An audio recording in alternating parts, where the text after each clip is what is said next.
Magandang araw sa inyo mga banateros, at eto na nga, pag-uusapan na natin ang mga may init na issue. Naku po, tumuloy-tuloy na talaga ang video ni Zaldico, at eto, dinetalye na niya kung paano siya magbigay ng pera. Grabe, Gago! Hindi kasi mga kababayan, matindi ho itong revelasyon nito, talagang detalyado.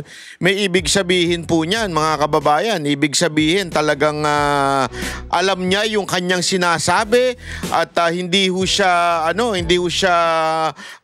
gumagawa lamang ng istorya dahil meron siyang mga pinakitang ebidensya. Although ako patuloy natin sinasabi, hindi ako naniniwala 100% sa kanya. Alam mo naman, napakasinungaling din yan. Pero gayon pa man, sa tingin ko, talagang sinasabi niya na rin yung mga iba pa niyang nalalaman. Malamang sa malamang, binabawasan lang niya. Halimbawa, yung hindi kasali siya sa namumorsyento. Hindi ako naniniwala doon. Imposible hindi namumorsyento to. Itsura pa lang eh. Di ba? Imposible hindi namumorsyento ito. Ako, sa tingin ko talaga, kasama ho siya dyan sa mga sindikato na yan. Pero gayon pa man, nilaglag niya na yung mga bossing niya. Di ba? Siyempre, hindi nga naman siya yung pinakamalaking kinikita, yung bossing niya. Kaya nilaglag na rin niya. At eto nga, detalyado na yung kanyang sinabi. At naku, napakaraming reaksyon. At mismong si Marcos nag-react. Mismong si Marcos nag-react ho dito kay Zaldico. Yan ang ating papanoorin unya-unya. Pero bago yan, syempre, panoorin na muna natin yung mismong detalye ng akusasyon ni Zaldico. Okay, detalye na natin. Ako po. Papalabasin ng administrasyon na ako ay isang terorista sa loob at labas ng Pilipinas. Nako. Diba? Di na karma ka. Hindi, kasi ganyan naman din ang ginawa nyo kay kay Tebes, di ba? Basta kaaway ninyo nung panahon ninyo na nakaupo kayo, kung ano-ano mga niyayari ninyo. Kaya hindi rin ako naniniwala dito sa ulol na to eh. Sa dami, sorry. Sa dami-dami naman ng mga akusasyon at ginawa niya noon. Ngayon, parang siya na ang pinaka kaawa-awa. Sorry, pasensya ka na, Zaldico. May punto yung sinasabi mo. Kasi style nyo yan eh. Alam niya. Style nila yan noon eh. Basta kaaway, ginagawang terorista. Basta kaaway kung ano-ano yung akusasyon ng ginagawa ninyo. Kasama ka niya noon. Kaya alam mo yan.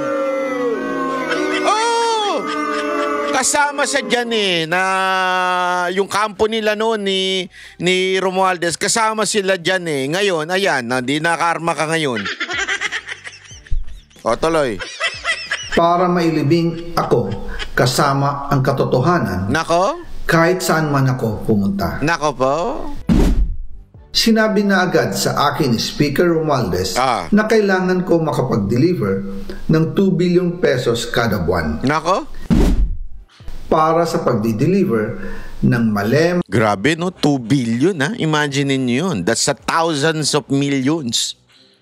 Ang isang billion ay 1,000 million. Ganong katindi yun. So dagdagan mo ng 1,000,000. Hindi lang yung 3 zero. Ano yun? Anim. O siyam ata na zero yun. Tama. Ganong katindi ho yun. Maletang pera patungo sa bahay ni Speaker. Ang sinabi mismo ni Speaker Martin sa akin na hati sila ni Pangulong Marcos sa perang yon. Yung tig 1 bilyon.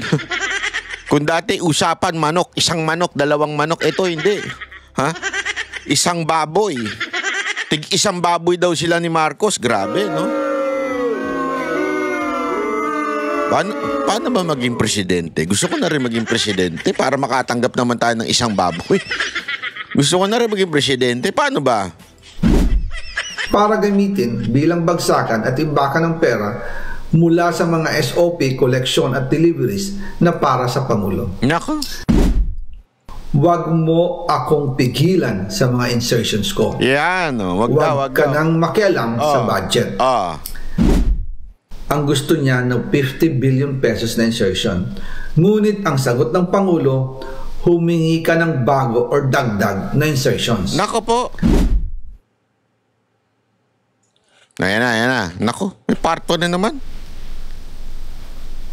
Magandang araw po sa inyong lahat. Bago ko ipagpatuloy ang aking paliwanag, nais ko munang magpasalamat sa inyo.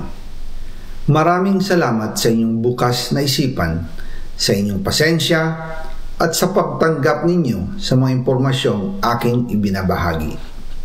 Alam kong... Pero in fairness press looking siya ngayon Kumpara dun sa dati, ngarag na ngarag siya. Hindi, di ba? Press looking siya ngayon. Siguro dahil nga marami na siyang sinisiwala at nag-ano na siya, nagsabi na siya, nagsalita na siya. Kaya siguro press na press siya ngayon. Hindi madali ang mga paksang ito. Mabibigat at mahirap tanggapin. Hindi po ako makauwi dahil malaki ang banta sa buhay ko. Ngayon naman ay meron kaming natanggap na balita. Papalabasin ng administrasyon na ako ay isang terorista sa loob at labas ng Pilipinas. Para mailibing ako kasama ang katotohanan kahit saan man ako pumunta. Pero mahalagang malaman ng taong bayan ang katotohanan. Muli, taos-puso akong nagpapasalamat sa inyong pakikinig. Una po sa lahat, sinasabi ng ICI at ni Henry Alcantara na 21 billion pesos daw ang napunta sa akin. Hindi po totoo yun. Wala akong natanggap ng ganyang halaga. Parang hindi naman. Ang totoo, mula 2022 hanggang 2025, ang kabuuang pera na dumaan sa akin para ibigay kay Pangulong Bongbong Marcos at kay dating Speaker Martin Romualdez ay umabot sa 56 billion pesos at hiwalay pa dyan ang 100 billion pesos insertion ng Pangulo sa 2025 budget. Pati na rin ang 97 billion pesos flood control insertion na inilagay sa NEP ng 2026 national budget. Balikan natin kung paano ito nagsimula. Ayan. Noong 2022, kakaupo ko pa lang bilang chairman ng House Committee on Appropriations, sinabi na agad sa akin ni Speaker Romualdez na kailangan ko makapag-deliver ng 2 billion pesos kada buwan. Makalipas ang ilang araw, tumawag sa akin si Yusek Bernardo. Sabi niya, kailangan ng tulong ng Bulacan sa problema nila sa baha. Pinapunta niya sa opisina ko sa Kongreso si DPWH District Engineer Henry Alcantara. Sa naging meeting namin ni Alcantara, siya mismo ang nag-offer kung paano ang hatian sa mga proyekto ng DPWH. 22% para kay Speaker Romualdez, 2% para kay Yusek Bernardo, at 1% para sa kanya. Doon po nagsimula ang tinatawag nilang deliveries. Ang sistema po ay ganito. Ano yan? Paano? Ang mga tao ni Henry Alcantara ay nakikipag-ugnayan sa mga tao ko na sina Paul Estrada at Mark Tiksay. Sila ang tumatanggap na pera mula sa mga tao ni Alcantara. Minsan sa bahay ko sa Valle Verde, minsan naman sa BGC parking. Pagkatapos nilang makuha ang... Saan yan? Puntaan ko yan. Saan yan? Saan yan? Hold upin ko yan. Sa BGC daw. Pera, sila Mark at Paul naman ang nag-aayos o nakikipag-coordinate sa tauhan ni Speaker Martin Romualdez na si Jocelyn Sereño para sa pagdi-deliver ng male-maletang pera patungo sa bahay ni Speaker. Una, sa North Forbes Park sa McKinley Drive at nang lumipat siya sa number 14 Nara Street, South Forbes Park. Gusto ko pong linawin, hindi ako nakikialam sa mismong proseso ng paghatid. Dumaan lang po sa akin ang pera na agad dinideliver kay Speaker Romualdez. Ako lang po ang nagko-confirm sa text kay Speaker kapag nadala na ang pera sa bahay niya. At lahat ng ito, mula sa unang utos noong 2022 hanggang sa huling delivery noong 2025. Umabot sa mahigit 55 billion pesos plus ang naihatid sa bahay ni dating Speaker Martin Romualdez. Magkano daw? Ulit? Magkano daw? Bako, mamaya, yan ang maging tanong ko sa GCash ko, ha? Kaya kailangan, kabisado niyan. Bahay niya. At lahat ng ito mula sa unang utos noong 2022 hanggang sa huling delivery noong 2025.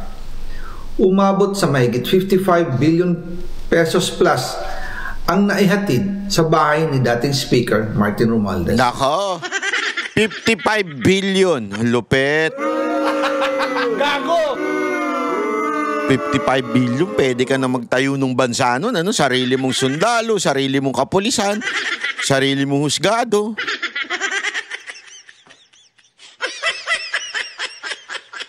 Parang ano yan, parang yun nangyayari ngayon ha. Madalas hindi nabubuo ang hinihinging 2 billion pesos bawat buwan ni Speaker, kaya iyan ang final total.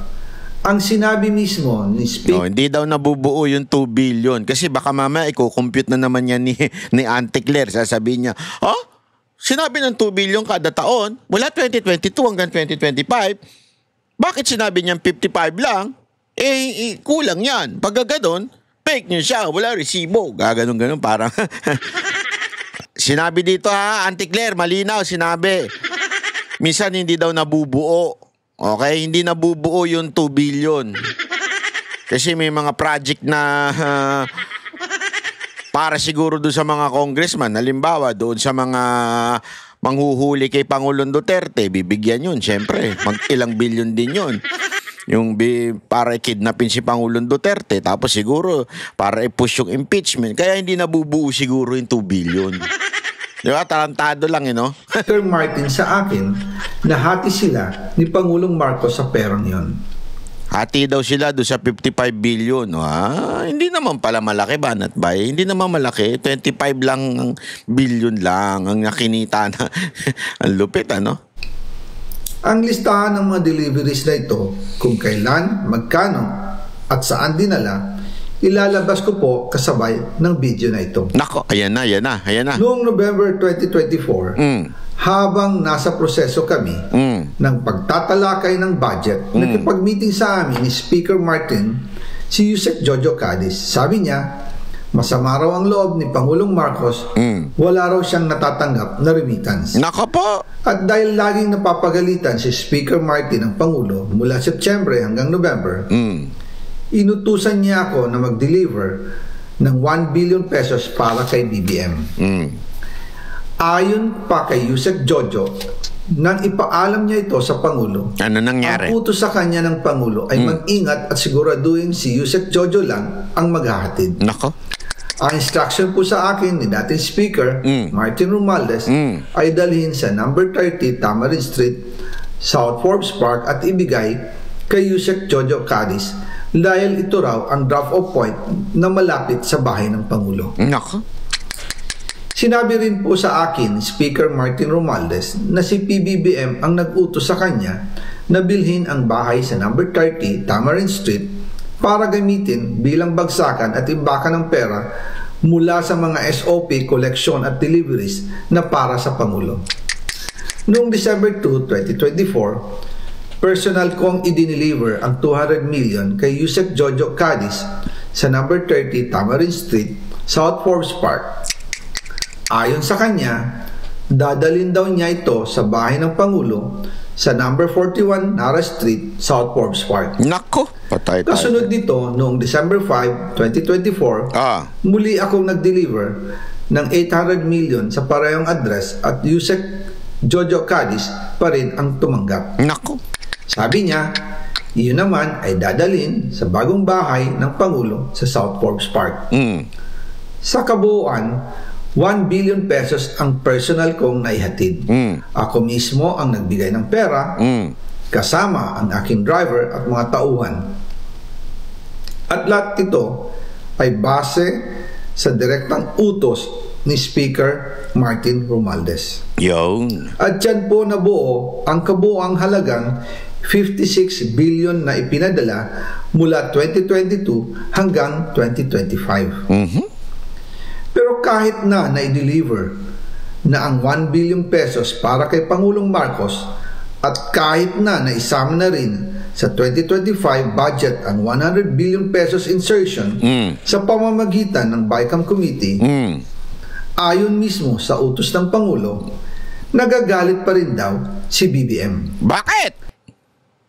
Naku po, abangan ng part 2. Grabe, bakit kaya nagagalit si BBM? Kasi siguro naliliitan. Paano namin mababawi yung nawala sa amin, yung kinuha ng mga Aquino sa amin noon? Paano namin babawiin yan? Baka ganun. Hindi ko alam ha. Tanong ko lang naman yun. Sa tingin ko, iniisip niya paano babawiin. Patapos na yung termino niya. Kailangan mabawi na nila yung yung nakakuha sa kanila noon, di ba? Kaya ganyan. Nako po, matindi ho ito. May abangan nyo po yung part 2 ha. Kaya nakaka-excite Sabi nung iba, bakit di pa kasi buuin? Hindi kasi may mga nagaganyan May nababasa ako. Bakit di pa kasi buuin? Bakit pinapatsi-patsi pa? Pinapadrama-drama pa? Hindi ganon. Kaya pinapatsi-patsi. Sa tingin ko lang ito opinion ko lang naman to bilang isang mamamayang Pilipino. Parang ganito ito Hindi naman pwedeng ipakain mo yung breakfast, lunch at saka dinner ang sabay-sabay. Tama, mali? Hindi pwedeng ganun. Breakfast, lunch, dinner, sabay-sabay mo yung pakakain sa tao. Sabi mo, yan kumain ka na. Ibig sabihin niya, hindi ka nakakain buong araw. Hindi pwedeng gayon yun. Una, maraming dahilan. Siyempre, kailangan mo ng energy all throughout the day. But, isang pinakamatinding dahilan yan, kasi minsan, hindi nakakayanin. Di ba? I mean, hindi pwedeng, hindi kakayanin yung mga impormasyon kung ito'y sabay-sabay. Kailangan mahimay yung impormasyon. Kasi ito pa nga lang, apakarami ng impormasyon dito Yung hinihingi na 2 billion, yung total na nakuha ni Romualdez na 55, di ba? Di umano, according to Saldico, masyado ng maraming impormasyon. Alam naman ng mga Pilipino, hindi kayang nguyain ng sabay-sabay. So, kailangan pag-usapan unti-unti yung at nandyan din, di ba, yung mismong address. I mean, masyadong maraming impormasyon kung ipagsasabay-sabayin ito. Yun ang sa tingin kong dahilan Hindi ko naman sure, hindi naman kami nag-uusap niyan Sana hindi talaga kami mag-usap dahil wag ka na umuwi Para yung kaso mo, hindi, biro lang. Yun ang totoo dyan mga kababayan. So, yun ang sa tingin ko Pero syempre, alam mo naman si Marcos, sinagot na rin niya. Maraming sinagot niya yung araw na ito si Marcos. At magtataka kayo talagang hinaharap niya yung mga niya ngayon, mga akusasyon sa kanya. Pero yun nga lang, palpak pa rin yung kanyang sagot dun sa mga akusasyon na binibitawan sa kanya. Ito, panoorin niyo ito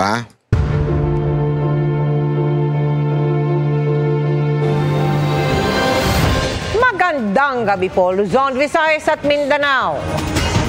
Sinagot na ni Pangulong Bongbong Marcos ang mga akusasyon ng kanyang kapatid na si Senadora Amy Marcos na nagdodroga umano siya, pati ang First Lady at kanilang mga anak. Sabi ng Pangulo, hindi niya kapatid ang nakita ng publiko sa TV. Sabay sabing nag-aalala siya sa lagay nito. Mabilis na hirit ng Senadora, patunayang mali siya. Yun. Kaugnay naman sa mga bagong aligasyon ni dating Congressman Zaldico, hinamon siya ng Pangulo na Yun mga kababayan Yun mga kababayan. I mean, patunayan mo, prove me wrong. Prove me wrong. Ang dali naman Diba? Although I do not agree na kailangan ako. Para sa akin, hindi ko na kailangan ng drug test ni Marcos para maniwala ako sa sinabi ni Senator Amy. Kasi they can do anything They can do everything pala. They can do everything para magkaroon ng negative Kahit hair follicle pa yan, kayang-kaya nilang magikin yan. Yun yung election, kaya nila magikin Yan pa kaya. Hindi, imagine niyo yun mga kababayan. Kaya ako, hindi ako, although maraming nananawagan na hair follicle, pero ako, hindi ako solved dyan. Walang kwenta yung hair follicle na yan. Mamaya, sa tingin ko, huwag nyo na i-push. Mamaya magpa-hair follicle yan, lumabas dyan, negative. Di ipagmamalaki pa nila. Pero ang dali lang kasing gawin noon Tangina, ako yan. Presidente ko, laki-laki ng pera ko. Sabihan mo lang yung dyan ano gusto mo? Ha? Ano yung maggagawa ng resulta? Ano gusto mo? Bigay ko sa'yo lahat. Oh, plus 1 billion. Lagay mo lang dyan, negative.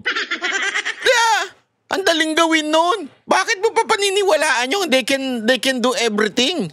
They have the money, they have the power. Pag tumanggi, tatanggi ka?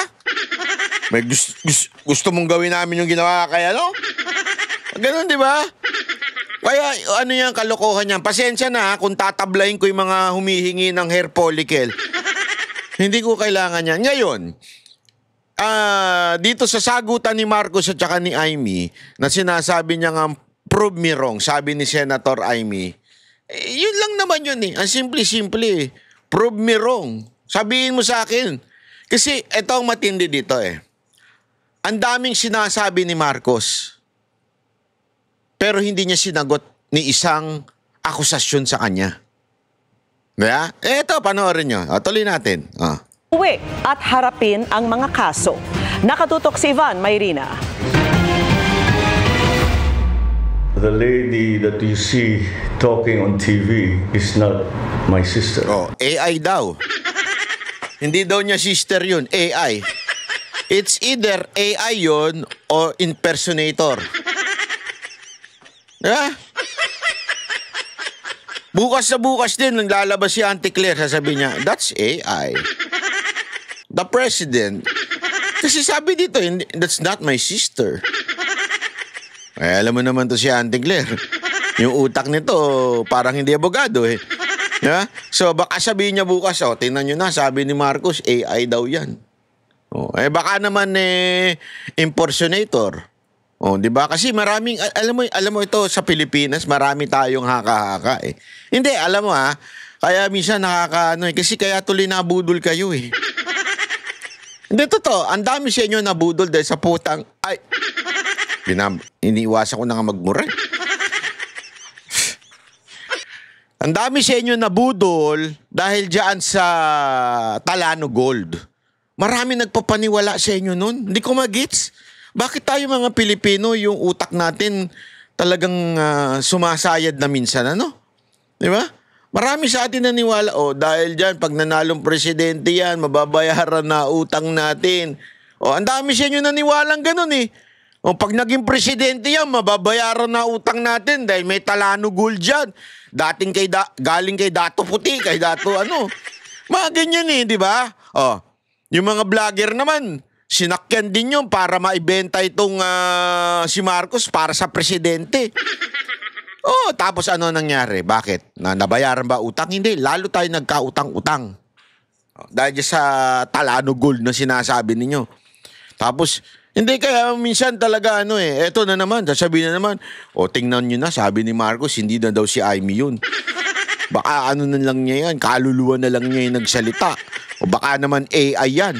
Ang dami nating conspiracy theory sa utak natin eh. Hindi ko maintindihan, ano ba talaga, sabog na ba talaga kayo lahat? Di ba? Hindi, kawawa si Marcos dito. Akala niya nakatulong yung sagot niya. Hindi nakatulong. Hindi nakatulong yung sagot niya.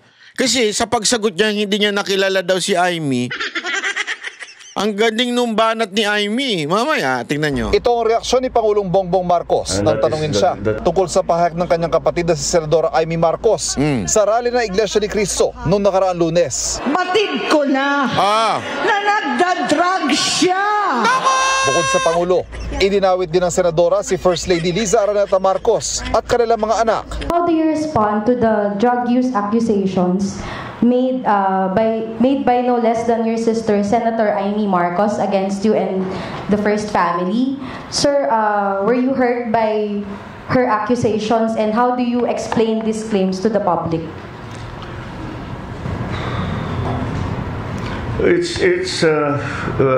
Yeah, but tuwing sasagot siya na napakahirap, One, it's either tatawa siya ng bonggang-bongga or yung kunwari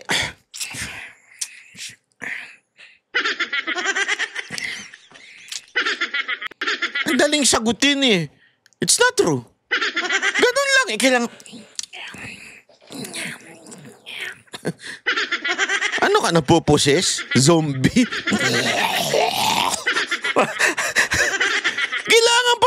inarting ganun.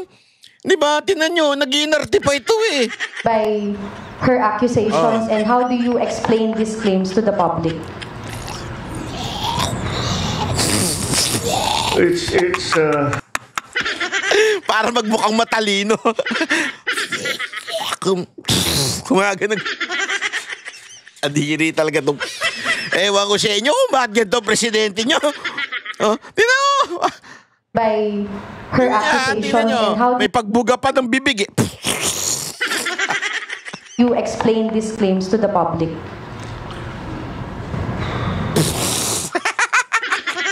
Alam, nakakaloko siya. Akala niya nakakaloko siya sa ganun eh. Sus.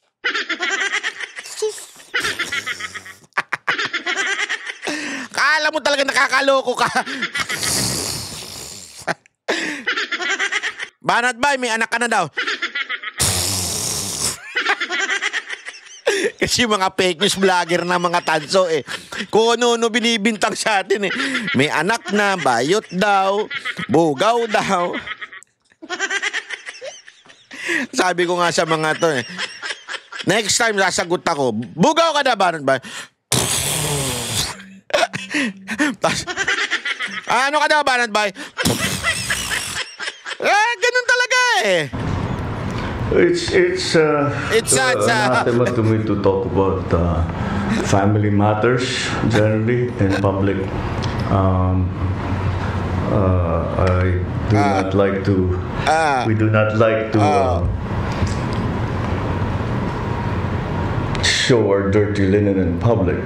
Nox! In English siya, sinasayk niya yung mga tao eh. Kung parang sinasabi niya, si Amy, ganyang palingkera ako, social ako. Yung style ng pagsagot ko, yung may class. Para maraming maniwala. Alam mo naman Pilipino eh. Sakit ng Pilipino yan eh. Sakit ng Pilipino yan. Pag vlogger, nag-i-English mukhang matalino. Pero in reality, bobo yan. Ang dami niyan. Ang dami dyan mga kakampuit na vlogger, pa-English, lalong-lalo na yung isang vlogger na nagngangalang Kristan. Yung pa-English, pero pag titignan mo logic nung pantanga lang eh. Walang biro, panoorin nyo yun. Pero wag na kayo mag-subscribe. Kasi English speaking kuno siya, pero pagka tinignan mo yung logic niya, parang pang grade 1. Ganun ang logic nun. Ay, kasi tayo mga Pilipino, pag nag-English, parang magaling talaga eh. Pagka English kinamatis ka, ibig sabihin nun, bobo ka. Ganun tayo eh. Pero marami ho dyan matatalino kahit di marunong mag-English ha. I'll just say this much. For a while now, we've been very worried about my sister. When I say we, I'm talking about friends and family. And the reason that is because the lady that you see talking on TV is not my sister. And that view is shared by our cousins, our friends. Hindi siya yan. Hindi siya yan. So, that's sino why yan? Mga kaigsuunan, ako si Alfred. I hope she feels better soon. Hindi na nabigyan pa ng pagkakataon ng media na malinaw kung anong ibig sabihin ng Pangulo sa pahayag na ito. Ilang minuto lang matapos itong sabihin ng Pangulo, agad sumagot si Senadora. Ayan niya, matindi yung sagot dito ni Senator Amy. Tablado siya. Amy sa kanyang social media account. Sabi niya, siya raw ito, sabay hirit na kung ano-ano nang nakikita ng kanyang ading o nakababatang kapatid sa Ilocano. Sabi pa ng Senadora, patunayang mali siya at gusto raw niyang mali siya.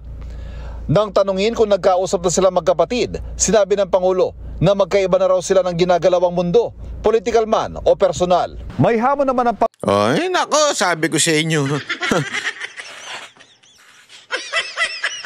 Tama si Amy doon. Pasok sa banga. Pasok sa banga yung sagot niya. Diba? Kung sino-sino na nakikita mo. Sana mali ako. Prove me I'm wrong. Hindi, maganda yun eh. Maganda yun eh.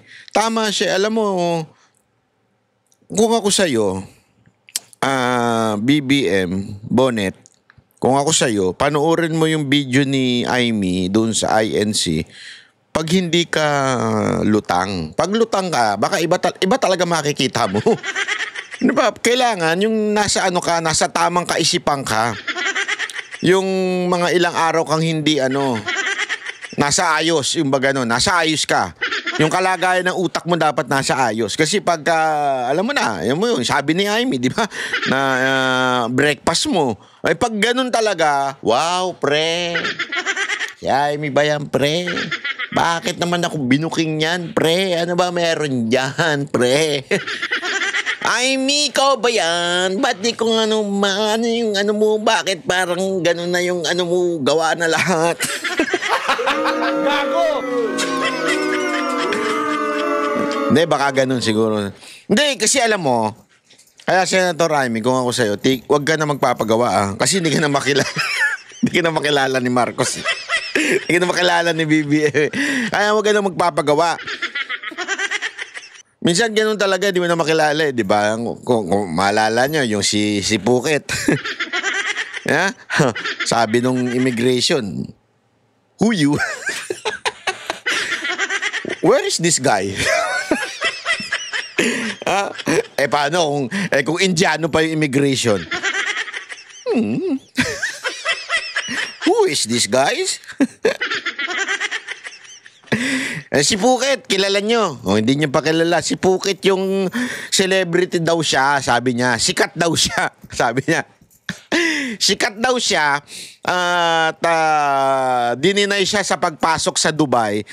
Pero hindi ang hindi ang dahilan dahil sa hindi lang niya kamukha yung nasa picture, pero kasi doon maganda nga yung paliwanag ng isang ng isang OFW doon. Sa Dubai daw kasi paglabas mo pa lang ng eroplano, puno na ng CCTV yan.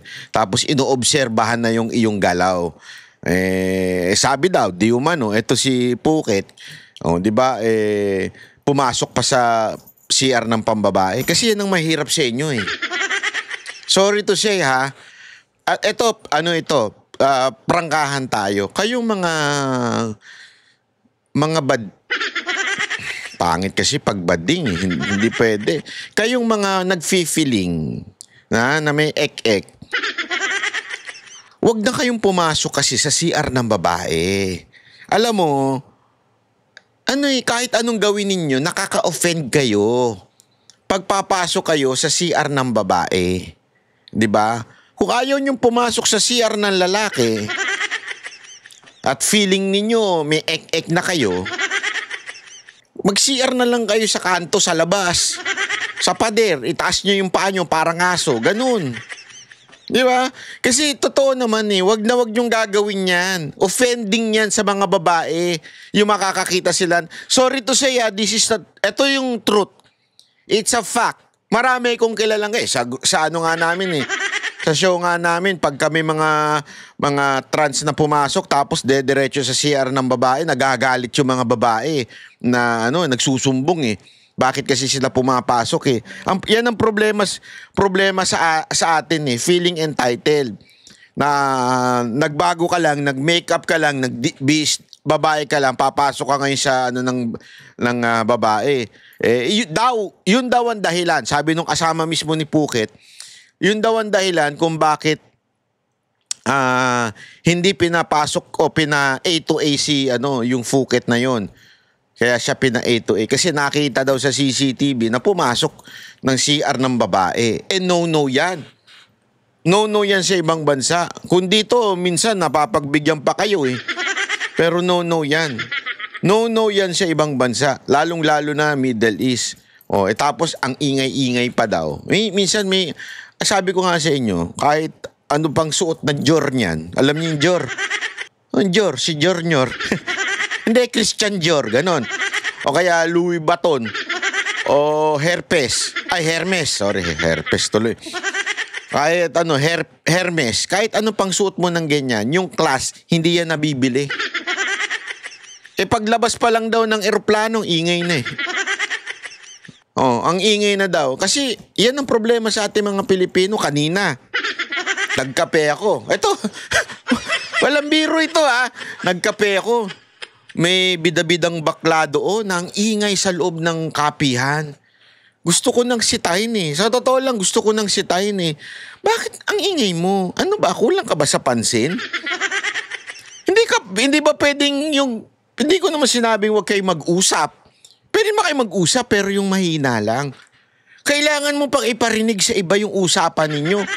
Sana kung matalino kang animal ka. Ang bobo ng logic mo eh. Oh, alam mo bakit? Ipinasok niya yung politika. Ano ito, may pagkakakampuit. Tapos ang ingay-ingay niya as if, alam mo yun, as if tama yung mga logic niya. Oh, hindi, sabihin na natin, maybe I do not agree with you. I really do not agree with you. Pero pwede bang hinaan mo yung boses mo? Kahit ano pa topic mo, pangit yung bunganga mo. Ingay-ingay yung mga kayo, kaya kayo kaya kayo, di ba para siya sabi na nadidiscriminate. Hindi, nadidiscriminate kayo dahil sa ugali ninyo. Yan ang katotohanan ha. Pasensya na kayo ha. Marami akong kaibigang LGBTQRSTYUZ. Matitino naman eh. Di ba? Pero minsan talagang meron lang na galing palengke. Ganun daw yung nangyari kay Pukit. Yun ang sabi nung kaibigan ni Pukit. Ang ingay daw eh. Kaya tuloy naririnig na ng buong na napapareact na yung tao. Kaya tuloy na A to A. Ba't ko ba kinikwento ito? Hindi ko rin alam, pero sinasabi ko lang sa inyo, pag kayo nagpunta ng ibang bansa, huwag kayo maingay. Huwag niyong dalhin yung pag-injolog ninyo. Hulo kay dating Congressman Zaldico na nagdawit sa kanya sa anomalya sa flood control projects. Bago humarap ang Pangulo sa press conference ngayong hapon, naglabas ng video si Zaldico na nagdedetalye na mga delivery ng bilyong pisong naging parte umano ng Pangulo sa anomalya. Mahaba nang naging mga usapan natin tungkol sa fake news. Anyone can go online and make all kinds of claims and say all kinds of things. Paulit-ulit. But there's it means nothing. For it to mean something, umuwi siya rito. Harapin niya yung mga kaso niya. Wow, tapang. Ako nagtatago eh. Atural, presidente ka eh. Wala naman magtago ka, presidente ka. Kahit ayaw namin, wala kaming choice. Hindi kasi ang lakas ng loob nito manghamon kay Zaldico, di ba? Hinahamon niya. Umuwi ka, sagutin mo ito mga to. Bakit ako? Hindi ako nagtatago. Natural, hawak mo lahat eh. Ikaw nasa kapangyarihan, ikaw may hawak sa pulis, sa AFP, sa NBI, sa'yo lahat. Baka nga pati sa'yo na eh. Di ba? Hawak mo lahat, tapos sasabihin mo, di ka natatakot.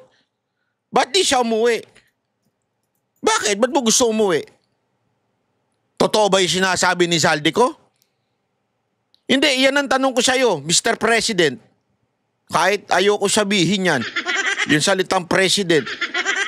Mr. President Bongbong Marcos, bakit mo pinauuwi si Zaldico? Sabi ni Zaldico, may balak daw, papatay siya eh. O ba't mo pinauuwi? Ako nagtatanong lang ha. Anong plano? Bakit yung pinauuwi si Zaldico? Ay! Diba sabi ni Zaldico eh. Sabi ni Zaldico, may plano daw sa kanyang yariin daw siya. Siya tapos pinauuwi ni Marcos. Bakit? Magkakaroon ng papalitan ng pangalan ng airport? Zaldico na? Hindi na Ninoy Aquino? Zaldico International Airport na? Bakit niyo pinauuwi? Huwag niyo pinauuwi.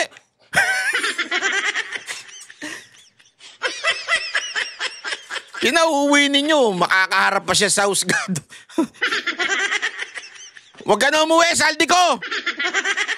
Oy, Zaldico, tagal ko nang sinasabi sa mga abogado mo, ha? Na nakikinig. Kasi nanonood yung mga yan, eh. Nanonood sa akin yung mga yan, eh. Hoy, kayong mga abogado niya. Baka naman pwede ma-interview si Zaldico. Sige na. Bakit hindi nyo kayang pa-interview si Zaldico? Siguro, hindi niya kayang sumagot sa mga controversial question, no? Bakit? Hindi nyo kaya? Kailangan babasahin niya. Hindi nyo kaya, no? Sige na, Saldi ko, interview na kita. Huwag ka na mag-inarte. Nag-iinarte ka pa eh. Tell all ka na. Kung meron kang akusasyon sa akin, nandito ako. Naging matipid naman ang sagot ng Pangulo nang tanungin kung bakit pinag-resign sa kanyang gabinete sina dating Executive Secretary Lucas Bersamin at dating Budget Secretary Amenah Pangandaman. Nilimitahan ang mga tanong sa Pangulo at hindi pinayagan ng mga follow-up question. The question about Chief Luke and myself, wala, nag-uusap na kami. And we understand each other and we decided to keep it between ourselves. There's no bad blood. She sent me na because her name was dragged into the whole thing. We want to be sure that she's not in a position where she might be suspected of influencing all that. Nagpatawag ng press conference sa Pangulo para ipagmalaki ang transparency portal ng DPWH na kanilang inilunsad. Sa pamagitan nito, pwedeng hanapin ang alinmang proyekto ng kagawaran. Makikita rin kung kanino ang proyekto, sino ang kontraktor, magkano ang halaga, at kung ito ba'y tapos na. May mga larawan din ng proyekto makikita. Kuha ng... Alam mo, Mr. President, whether I like it or not, siguro kung gusto mo maging matuwa ang tao, yung mga humihingi ng hair follicle ba? Ako, ayoko nang hingin eh. Baka anuhin mo lang eh. Pero yung mga humihingi ng hair follicle mo, yun na lang siguro pagbigyan mo. Yun na maging transparent. Di ba? Satellite imaging. Hakbang daw ito para sa transparency sa mga proyekto ng gobyerno at bunga ng mga natututunan sa investigasyon sa maanumalyang flood control project. Para sa GMA Integrated News, Ivan Mayrina, nakatutok, 24 oras. Yun eh, di ba? Kaya ito si Marcos, daming alam sa buhay, ano? Pero meron siyang tagapagtanggol na akala nila, sa pagtatanggol nila kay Marcos, akala nila nakakalusot si Marcos. Oo, akala nila. Yan ang di ba? Si Lacson, yan din ang bibig niya. Ito rin, may isa pa nagtatanggol sa kanya, si Tiangco. Naniniwala raw si Congressman Toby Tiangco na walang kinalaman sa issue sa budget si Pangulong Bongbong Marcos. Mismong ang Pangulo pangaraw ang nanita kaya dating House Speaker Martin Romualdez at dating Congressman Zaldico kaugnay sa sobra-sobra umano nilang pagkuha ng pera mula sa pondo ng gobyerno. Nagbabalik si Tina Panganiban Perez. Nagkwento si Navotas City Representative Toby Tiangco sa kanyang nasaksihan na magkaharap-harap sila ni na Pangulong Bongbong Marcos at dating House Speaker Martin Romualdez. Pag-upo, ang bungad talaga kaagad ng presidente kay Martin is, Martin, kayo ni Saldi, ilan bang bahay sa Forbes ang gusto nyong bilhin? Ilan bang eroplano ang kailangan niyo?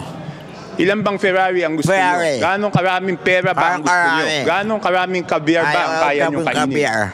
Nangyari raw ito noong November 24 ng nakaraang taon pagkatapos ng regular na tanghalian ng kanilang pamilya sa Malacanang. Kailan daw? Ilan bang Ferrari ang gusto niyo? Ganong karaming pera ba ang gusto niyo? Ganong karaming caviar ba ang kaya niyo kainin? Nangyari raw ito noong November 24 ng nakaraang taon pagkatapos ng regular na tanghalian ng kanilang pamilya sa Malacanang. Imaginein mo ito matindi. Akala niya may lulusot niya si Bongbong Marcos dito. Hindi. Yung nakawa nagsimula 2022. 2024 doon pa lang nare-realize ni Marcos na yung silang Romualdez at si Zaldico kumukulimbat ng pera. At pangalawa, if that is true, bakit hindi mo pinakulong? Tama, mali. Kaya yung palusot ni Tiangco dito, isang malaking katarantaduhan. Sorry Tiangco malaking katarantaduhan yan eh. Sasabihin mo, alam na pala ng Pangulo na kumukulimbat na yung dalawa kasi napuno na daw eh. Ibig sabihin, matagal yan ang alam. Tama, mali. Bakit walang ginawa si Marcos? Last minute na lang kumilos si Marcos kuno na pinaresign si Romualdez. Dapat nga kung alam niya na kumukuha na kumukulimbat na, di sana pinakulong na ngayon si Romualdez. Tama, mali. Bakit at large pa si Romualdez ngayon? Kaya katarantaduhan ito. Katarantaduhan, sorry Isang lalo mo lang pinalubog si Marcos dito. Magpipinsa ng Pangulo si Romualdez at asawa ni Tiangco. Doon niya pinagalitan si former Speaker Martin Romualdez. No? At sinabi na kayo ni Saldico, sobra na kayo, kinukuha niyo lahat ng pondo at wala akong nagagawang flagship projects. Sabi ni Tiangco. So isipin mo yun, ganun katanga si Bongbong Marcos. Based sa pahayag nito ni Tiangco. 1, inabot niya ng 3 taon bago ma-realize. 2, na-realize niya na, pero anong ginawa? Pinagalitan lang, hindi pinakulong. Anong katarantaduhan yan, Tiangco? Di ba? Katarantaduhan eh. Sorry for that term, pero that's the real term. Katarantaduhan niya sinasabi mo, Tiangco. Lalo mo lang isinusubo yung presidente mo. Dumaan na ang ilang taon, tsaka lang niya na-realize. At the same time, hindi niya pa pinakulong. Tinanong siya last time, di ba? Kasangkot ba si Romualdez? Ang sagot niya, hindi. Oh. So, ibig sabihin, sino sinungaling sa inyong dalawa? Tiangco, ikaw o si Marcos?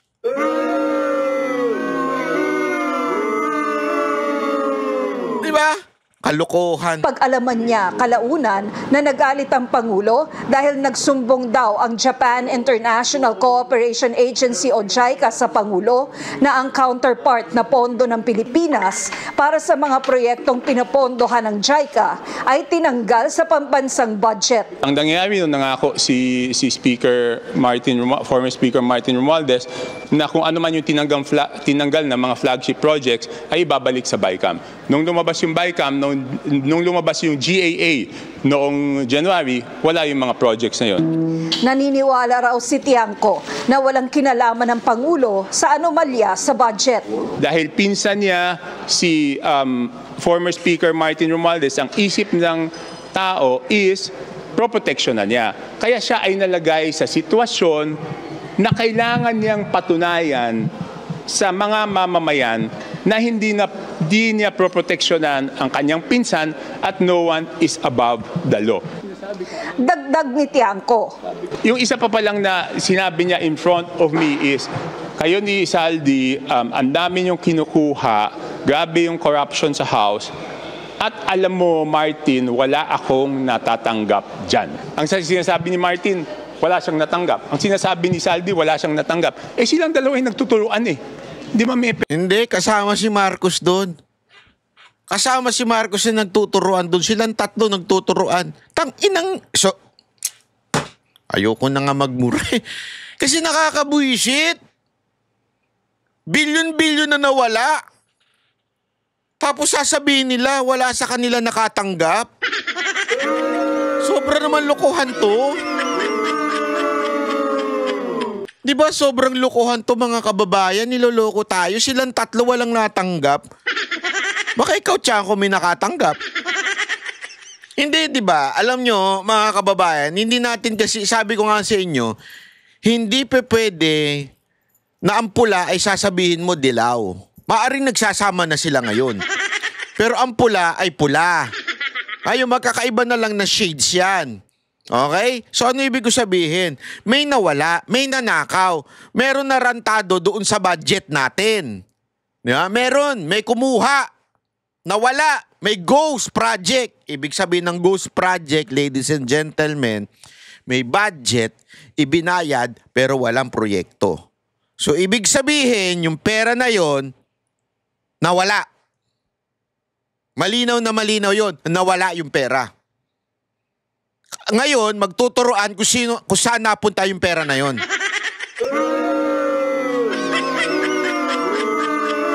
Yan yung sinasabi natin na isang malaking katarantaduhan po, ladies and gentlemen. Malaking katarantaduhan po yan.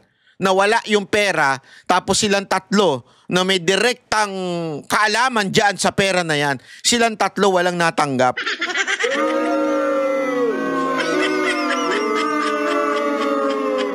Tapos magtuturo pa ngayon. At saka yung palusot nga nito ni Tiangco na walang alam ang presidente, hindi ano. Ito lang kasimple, Tiangco, makinig ka mabuti. Sino ba ang pumirma? Kung alam pala ng presidente at nagagalit siya sa ginagawa ng kanyang pinsan, sabi mo nagalit, pinagsabihan niya si Romualdez, pero bakit niya pinirmahan? Bakit niya pinirmahan pa rin yung pinakakorap na budget ng ating kasaysayan? Pinirmahan niya pa rin eh. Oo, may mga binawa siya insertion, pero nandun pa rin yung iba. So, ibig sabihin, alam niya pero pinayagan niya pa rin? Hindi pa rin totally clean yung budget ng 2025. O, akala ko ba sinabi mo alam na niya? O, hindi may pananagutan siya lalo. Naku po. Wala na. Kahit anong palusot ito ni Tiangco, wala. Sabit. So definitely, isa sa kanila may natanggap. Pero ngayon, pareho silang sinasabi na walang natanggap. Saan napunta yung pera? Bakit mo nililigtas si Marcos? Napaka-obvious mo eh. Ang problema dito, napaka-obvious niya. Napaka-obvious ng kanyang bali, 'di ba? Doon sa issue. Why are you confirming agad-agad na walang natatanggap si Marcos? Bakit? Yun ang tanong, 'di ba? Amin ang reaksyon tungkol dito si Romualdez, pero wala pa siyang tugon sa ngayon. Para sa GMA Integrated News, Tina Panganiban Perez, nakatutok, 24 oras. Ayun, ito pa, pakingge. Sandali. Ito pa, isa pang abogado. Dumadami na abogado ni Marcos ngayon eh. Ito pa, isa pang abogado ito. Hindi pabor ang ilang senador sa pinaplano daw ng ilang grupo na pabagsakin ang gobyerno para bigyang daan ng civilian-military junta. Kasunod pa rin yan ang pahayag ni Senate President Pro Tempore Ping Lacson na siya mismo ay inimbitahang makiisa dito. At live mula sa Senado, nasa frontline ng balitang yan si Mayan Los Baños. Mayan, ano ba, nai-reveal na ba nitong si Senator Ping kung sino ba itong grupo na nag-iimbita sa kanya dito sa military junta?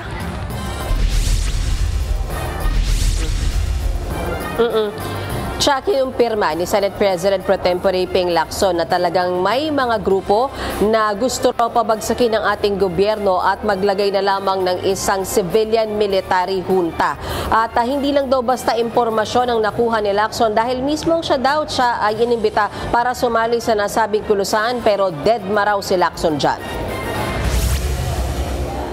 Kalokohan to. Bago raw ang malawakang rally ng Iglesia. Panoorin nyo ito, napakatinding kalokohan nito. Paparealize ko sa inyo bakit kalokohan ito. Ni Cristo at serye ng video sinilabas si dating Congressman Zaldico. May mga kumontak daw kay Lacson na mga retiradong pulis at militar. Pero dinedma niya raw ang mga ito dahil hindi sang-ayon sa konstitusyon ang gusto nilang mangyari. Pagilinaw ni Lacson, walang aktibo sa serbisyong nag-aya sa kanya para sa naturang pagkilos. Tingin ni Lacson, planado ang mga ito, pati ang mga serye ng pahayag na inilabas niya mukha raw na may grupo talagang gumagalaw para galitin ang taong bayan. Narito ang bahagi ng pahayag ni Senator Ping Lacson. Yung ibang groups kasi nagko-call sila total reset. Parang wala ang presidente, wala ang vice president. Tapos maski yung succession hindi po pwede. So civil military junta. Unconstitutional eh. Hindi pumayag, hindi ako nagre-reply, hindi ako sumasagot. Kaya nga dead ma. Kasi kung magre-reply kami, discussion pa eh.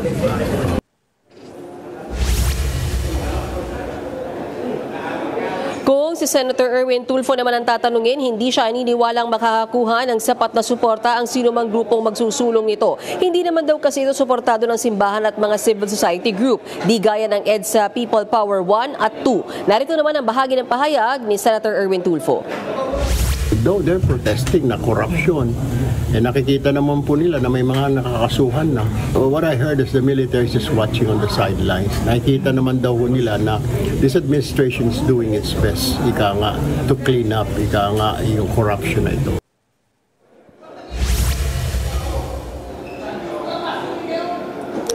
Kaugnay niyan siya, nagbabala naman Senate President Tito Soto na walang magandang may dudulot ang pagsusulong ng civilian military junta. Hindi rin magandang alternatibo sa eleksyon ang pag-iral ng mob rule at military adventurism. Posible pa raw itong mauwi sa anarkiya, pero giit ni Soto, wala namang nag-aaya sa kanya para sumali sa ganito. Siya sa huli, iginigiit at idiniin ni Senate President Tito Soto na mas mainam pa ring sundin ang rule of law at ang due process. Sa anumang aksyon, dapat daw ito ay naaayon sa ating konstitusyon. Balik sa iyo, Cha. Maraming salamat. Yan nga pong Express Report ni Mayan Los Baños. Alam niyo kung bakit may problema to? Yung palusot yung hindi palusot, yung chismis ni Lacson. Kasi, kung totoo yung sinasabi niya meron nag-aya sa kanya, yung plano na yon, yung tao na nag-aya sa kanya, ay dapat makulong. Inciting to sedition at saka sedition yun. Magplano ka ng junta, magplano ka ng revolusyon, yan po ay illegal. Krimen po yan. Ibig sabihin, halimbawa, meron sa yung lalapit at sasabihin sa'yo, meron akong planong patayin, pwede ba tulungan mo kami? Diba?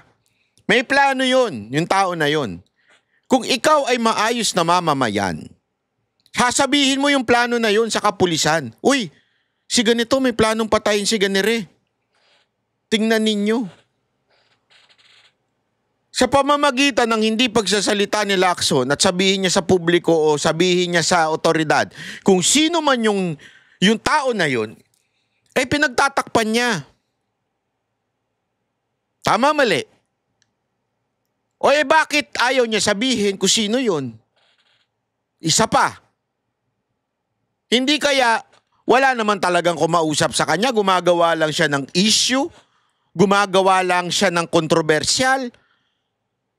Kasi nga, para magkaroon ng fear among the opposition o yung mga nagkikriticize kay Marcos.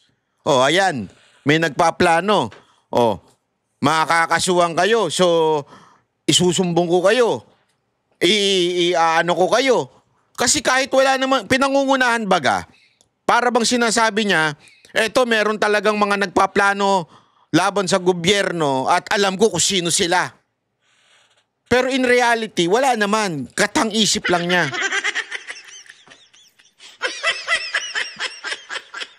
Diba? Bakit ganun?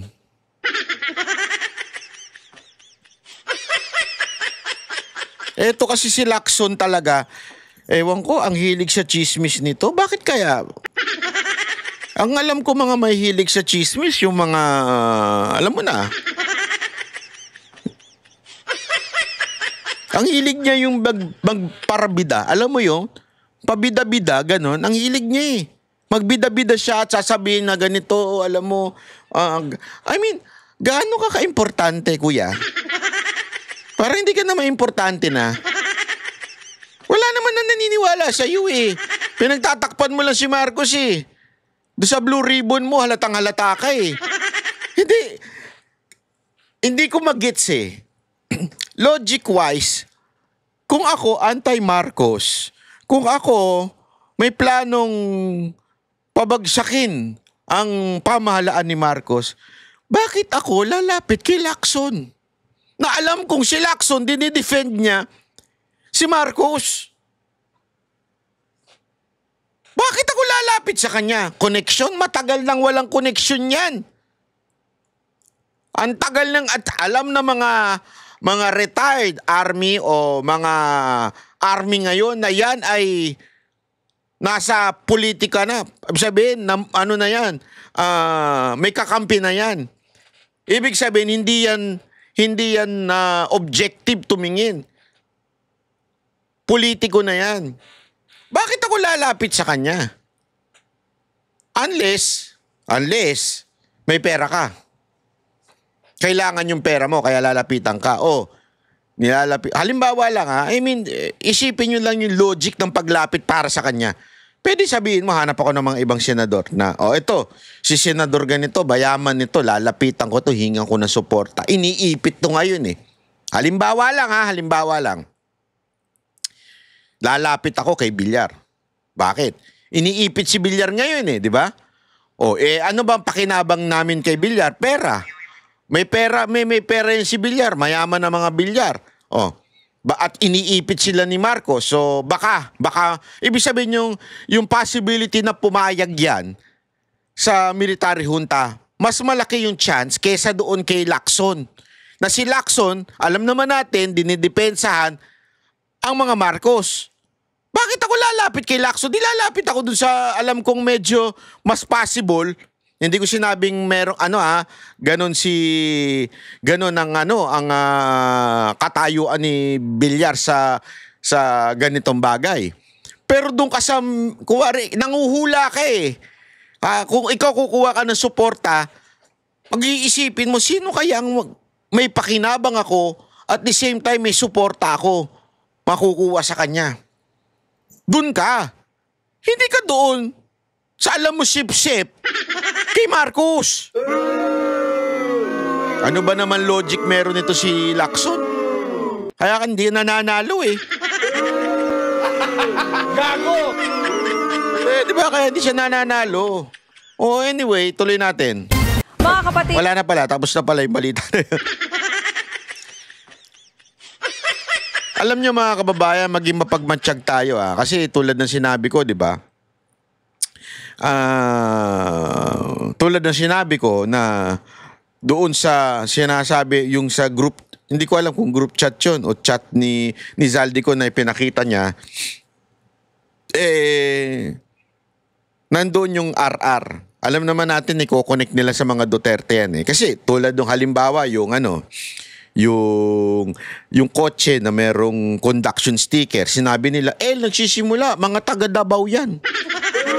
Ganun sila kahit ano makakunik Baka nga pag may makitang ipis dyan sa mga maleta, yung ipis na yan. Kita mo? Ano suot niya? May durian siyang daladala. Amoy durian yung ipis, ibig sabihin galing sa Davao yan.